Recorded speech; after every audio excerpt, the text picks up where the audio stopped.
Hello everybody! For today's video, samahan nyo kaming aalis. Inaantay na nga lang pala namin yung tatay niya. Tingnan nyo ba naman, nakakrapta pa tong batang to talaga naman. Sa sobrang tagal ng tatay niya, abay ngalay na ako. Nung nakarating nga, sumakay na kami agad at ayan mukhang antok pa nga. Sanay na nga pala yan sumakay dyan. At syempre, sanay na sanay din yan sa biyahe. Gustong gusto niya pa nga yung bumabiyahe kami. Worry, safe naman yan kasi hawak ko din siya tsaka nakalak yung pa ako dyan. Hindi nga rin pala siya malikot kaya hindi siya malalaglag. Aba, tingnan nyo, nakakapit pa talaga sa tatay, diba? Takot din siya mahulog. Natid nga lang pala namin siya sa lola tuhod niya, tas umalis na rin kami agad. Wala, magagala-gala lang. Syempre, minsan kailangan din natin ng quality time sa partner natin. Hindi pa nga kami nakakalayot.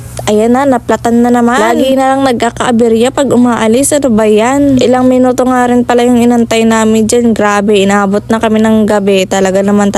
Bawas pera na naman. Imbis na ipangkain na lang, wala, napunta na kung san-san. Dito nga pala yan sa may Kasiglahan. Ayan, dyan. Nung natapos rin naman agad yan, agad na rin naman kaming umalis kasi tingnan nyo, gabi na. Anong oras na? Tapos pag-alagala lang tong dalawa na parang walang anak na nag-aantay. Ito nga pala kami umuna sa Robinson ng Montalban kasi naghahanap siya ng hikaw sa ilong kasi magpapabutas siya. Dami kasing alam niya eh. Sunod wala daw. Kaya pumunta kami dito sa Centro Mall ng Montalban, Rizal. At dahil nga first time ko rin nakapasok dito, shala may pa-lounge nga pala silang ganyan. Tapos nag-ikot-ikot na rin kami kung anong meron dito sa lugar na to kasi nga first time namin pumunta dito. So ayan, ang cute. O diba, pinipicturean pa niya sa niya doon sa atin niya. Pagkatapos yan, kumain na rin pala kami. Ito nga pala yung kinain ko, fried noodles na may itlog. Tapos yung sa kanya is siomay. Pagkatapos din namin kumain, dumiretso na kami sa bahay. Bahay nila to hindi sa amin. So ayan yung bumungad sa amin, ang batang nakakrop top na pula. Mga ilang minuto nga lang pala kami nagtagal dito kasi umuwi na rin kami sa bahay. O ayan, tulog na. Good night everyone. Thanks for watching. Bye!